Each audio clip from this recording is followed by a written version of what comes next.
Everyone, welcome to my channel. मैं मामसी और आज हम लोग क्लास 3 एनसीईआरटी मैथ अध्याय 11 समय चैप्टर का पहला भाग देखेंगे, जिसमें हम समय और कैलेंडर से जुड़ी चीज़ों को बिल्कुल सरल तरीक़ों से समझेंगे। बस आप वीडियो के अंत तक बने रहें।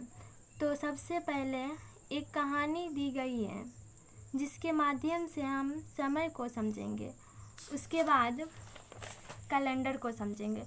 तो चलिए सबसे पहले इस कहानी को शुरू करते हैं। सीता और रमेश की कहानी। सीता रोज़ सुबह सूरज उगने से पहले जाग जाती है। वह समय पर स्कूल जाती है। सीता जो है सूरज उगने से पहले जागती है रोज़ सुबह सवेरे, और वो जो है समय पर स्कूल जाती है। 1 महीना पहले ही स्कूल में उसका नाम लिखाया गया है। तो उसका महीना स्कूल में, उसका जो नाम है स्कूल में 1 महीना पहले लिखाया था। उसका भाई रमेश भी उसके साथ स्कूल जाता है। घर से स्कूल जाने में उनको कुछ ही मिनट लगते हैं। 2 दिनों से उसका भाई बीमार है, इसलिए सीता 2 दिनों से अकेले ही स्कूल जा रही है। तो सीता कितने दिनों से अकेले स्कूल जा रही है? तो 2 दिनों से। क्यों जा रही है? तो उसके भाई बीमार हैं। स्कूल से लौटने के बाद सीता रमेश के साथ खेलती है। जब वो स्कूल से लौट जाती है तो वो रमेश के साथ खेलती है। 1 सप्ताह पहले से ही सीता के पिताजी ने उसके लिए गेंद खरीदी थी। 1 सप्ताह पहले से उसके पिताजी जो है सीता और रमेश के लिए जो है गेंद खरीदी थी। रात में दोनों 1 घंटा पढ़ते हैं, फिर वे रात का खाना खाकर सोने चले जाते हैं। रात में वे दोनों मिलके कितने 1 घंटे तक ही पढ़ते हैं। बताइए सीता कब जागती है? सीता कब जागती है? तो अभी आपने ऊपर देखें कि सीता जो है रोज़ सुबह सूरज उगने से पहले जाग जाती है। तो इसका आंसर यही होगा कि सीता रोज़ सुबह सूरज उगने से पहले जाग जाती है। क्या सीता देर से स्कूल जाती है? तो नहीं, सीता देर से स्कूल नहीं जाती है, वह समय पर स्कूल जाती है। तो इसका आंसर होगा नहीं। सीता का नाम कब लिखाया? तो सीता का नाम जो है 1 महीना पहले लिखाया। सीता का नाम जो है 1 महीना पहले लिखाया। आप देखें उसका नाम 1 महीना पहले लिखाया था। सीता कितने दिनों से अकेले स्कूल जा रही है? सीता 2 दिनों से अकेले स्कूल जा रही है। तो आप पहले ही पढ़ चुके हैं कि वो 2 दिनों से स्कूल अकेले जाती है क्योंकि उसके भाई जो है बीमार पड़ गए। पिताजी ने कितने सप्ताह पहले गेंद खरीदी है? तो पिताजी ने 1 सप्ताह पहले गेंद खरीदी है। सीता और रमेश रात में कितने घंटे पढ़ते हैं? तो आप लोग जान चुके हैं कि सीता और रमेश जो है रात में 1 घंटे तक पढ़ते हैं। अब आपको अपने स्कूल जाने में कितना समय लगता है? तो इसका आंसर जो है सभी को, जिसका स्कूल दूर रहता है तो उसको ज़्यादा समय लगता है, जिसका स्कूल नज़दीक रहता है तो उसको कम समय लगता है। तो इस तरह से आपको जितना समय लगेगा उतना आप यहाँ लिख दीजिएगा कि आपको स्कूल जाने में कितना समय लगता है। आपको नहाने में कम समय लगता है या स्कूल जाने में? तो आपको किस चीज़ में कम समय लगता है? स्कूल जाने में कम समय लगता है या नहाने में? जिसमें आपको कम समय लगेगा वो आप यहाँ लिखिएगा। आपका भाई या आपकी बहन आपसे कितने साल बड़ी या छोटी है? तो आप अपने ढंग से लिख दीजिएगा कि आपके भाई और बहन जो है कितने साल की आपसे छोटी या बड़ी है। अपनी कक्षा के बच्चों की जन्म वर्ष पता करके उनकी उम्र लिखिए और बताइए कौन आपसे कितने साल बड़ा या छोटा है। तो आपको अपनी कक्षा के बच्चों का जन्म वर्ष पता करना है। तो पहले आप अपने कक्षा के बच्चों का नाम लिख लीजिएगा। जैसे कि हमने लिखा है, लड़की का नाम में लिखे दामिनी, मनीषा, सोहानी, संजना, ममता। तो इस तरह से आप अपने कक्षा के बच्चों का नाम लिखिएगा। फिर उनसे जो है उनका जन्म वर्ष पता कर लीजिएगा कि उनका जन्म का जो किस वर्ष में उसका जन्म हुआ है। तो वो जन्म भर दीजिएगा। जैसे कि हमने भरा दामिनी का जन्म 2014 में, मनीषा का 2015 में, और सोहानी का 2013 में, संजना का 2015 में, ममता का 2015 में। फिर उसका उम्र पता कर लीजिएगा कि उसका उम्र कितना हुआ। तो इस तरह से दामिनी का उम्र 7 वर्ष हुए हैं, मनीषा का 6 वर्ष, सुहानी का 8 वर्ष, संजना का 6 वर्ष, ममता का 6 वर्ष। आपसे कितने वर्ष बड़ा या छोटा है, तो वो आपसे जितने वर्ष का बड़ा होगा तो उतना लिखिएगा, और जितने वर्ष का आपसे वो छोटा होगा तो छोटा लिखिएगा। तो वो जो है दामिनी जो है आप ये मैं अपना लिख रही हूँ, और आप लोग जो है अपना लिखिएगा कि आपसे कितने वर्ष का छोटा या बराबर है। दामिनी जो है 1 वर्ष का बड़ा है, और मनीषा जो है उम्र के बराबर है, और सुहानी 2 वर्ष बड़ा है, संजना उम्र के बराबर है, ममता उम्र के बराबर, यानी उस समय जो है 6 वर्ष के उम्र था। कितने साथी आपकी उम्र के बराबर है, तो कितने साथी आपकी उम्र के बराबर है। दामिनी जो है आपसे 1 वर्ष बड़ा है, 1 वर्ष का, तो यानी आपका 6 वर्ष होगा, इसलिए दामिनी का 7 वर्ष है। तो आपसे 1 वर्ष की बड़ा है, यानी आपका 6 वर्ष होगा, तो यानी 6 वर्ष के कितने बच्चे हैं, 1 2 3, तो इसलिए इसका आंसर होगा 3 साथी मेरे उम्र के बराबर है। तो आप अपने तरीके से लिखिएगा कि आपके साथी आपके उम्र के कितने साथी जो है बराबर हैं। कैलेंडर देखिए और बताइए। कैलेंडर 2011, ये जो कैलेंडर है 2011 का है, और इसमें जैसा कि आप देख रहे हैं कि 12 महीने दिए गए हैं, जनवरी, फरवरी, मार्च, अप्रैल, मई, जून, जुलाई, अगस्त, सितंबर, अक्टूबर, नवंबर, दिसंबर, इस तरह से। तो 12 महीने दिए गए, तो 1 साल में कितने महीने होते हैं, 12 महीने। अब आपको इन सवालों का जवाब देना है कैलेंडर को देख के।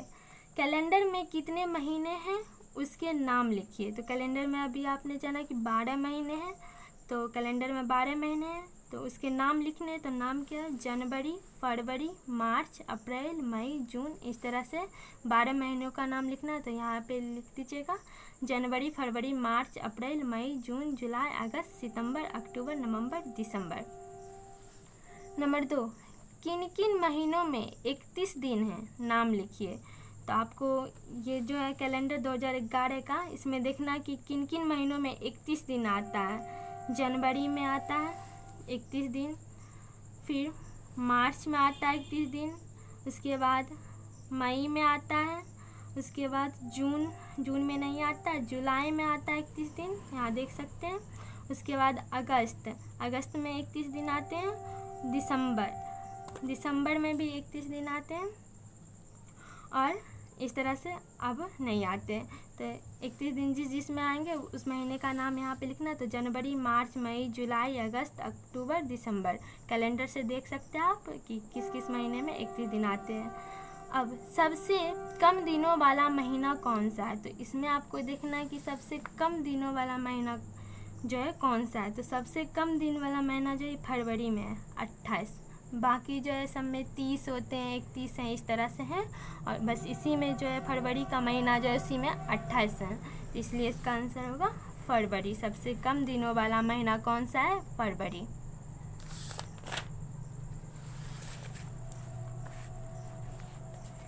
कैलेंडर में निम्न पर घेरा लगाओ। तो निम्न ये दिए गए हैं कि स्कूल का पहला दिन। तो स्कूल का जो पहला दिन होगा, आप जिस दिन गए होंगे तो उस दिन पे आप घेरा लगा दीजिएगा। नंबर 2, 26 जनवरी पर घेरा लगाना है। नंबर 3, 5 सितंबर पे घेरा लगाना है। नंबर 4, 25 सितंबर पे घेरा लगाना है। तो कैलेंडर पे लगाना है। तो सबसे पहला दिन था स्कूल, आप जिस दिन गए होंगे तो उस दिन पे घेरा लगा दीजिएगा। उसके बाद था 26 जनवरी, दूसरा नंबर, तो जनवरी था, और 26 यानी 26 पे हम घेरा लगाएंगे। तीसरा सवाल था 5 सितंबर, तो सितंबर में जाएंगे सबसे पहले, तो सितंबर यहाँ, और 5 सितंबर है तो 5 को देखेंगे, तो 5 पे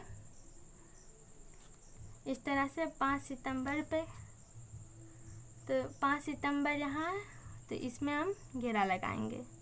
उसके बाद 25 सितंबर दिया गया सवाल में, तो सवाल में 25 सितंबर दिया गया है, तो फिर 25 पे घेरा लगाएंगे। तो यहाँ है 25 सितंबर में ही है, तो इस तरह से ये पूरा हुआ 5 सितंबर, 25 सितंबर।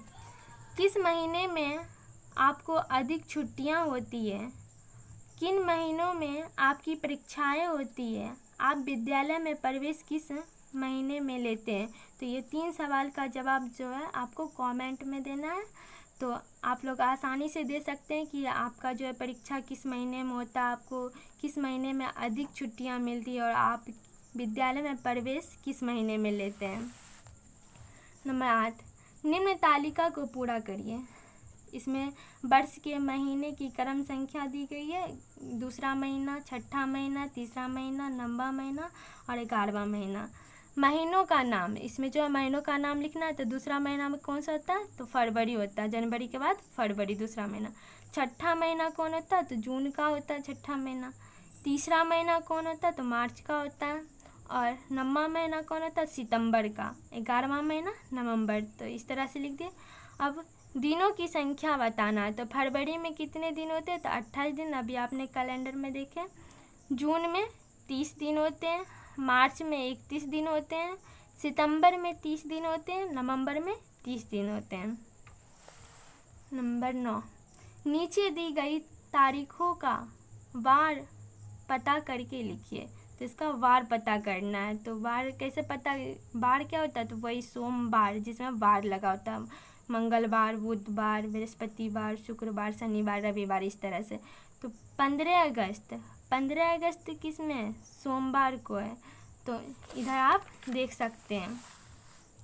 अगस्त में जाएंगे तो अगस्त यहाँ है और इसमें 15 अगस्त ढूंढना है। तो 15 को आपको ढूंढना है। तो 15 कहाँ है, तो यहाँ है। और देख सकते हैं कि 15 के सिमाने ये कौन सा वार है, तो सोमवार है, इसीलिए 15 अगस्त पे सोमवार लगा। इसी तरह से 30 मार्च आप लोग कैलेंडर में जाके देख लेंगे, तो बुधवार का है। ये कैलेंडर जो है 2011 का है, तो 2011 वाला ही कैलेंडर में आप लोग देखेंगे। 2 अक्टूबर जो है रविवार है और 14 नवंबर सोमवार है। नंबर 10, 2011 के 2 साल बाद कौन सा साल होगा, तो 2011 के 2 साल बाद जो है 2014 होगा। कैसे होगा, तो 2011 के बाद 2012, उसके बाद फिर 2013, यानी 2 साल गैप हुआ, उसके बाद 2014, यानी 2 साल बाद जो है 2014 होगा। अक्टूबर 2011 का कैलेंडर, ये जो है अक्टूबर 2011 का कैलेंडर अक्टूबर का है। तो इस महीने में कितने दिन हैं, तो इस महीने में कितने दिन है, तो 31 दिन है। तो इसका आंसर होगा 31। महीने के पहले दिन कौन सा वार है, तो महीने का पहला दिन कौन है, कौन सा वार है, तो शनिवार। तो इसका आंसर होगा शनिवार। रविवार किस किस तारीख पर है, तो रविवार देखना है। तो रविवार में आएंगे किस किस तारीख पे है, तो 2 तारीख, 9 तारीख, 16 तारीख, 23 तारीख और 30 तारीख। तो इसका आंसर ये होगा।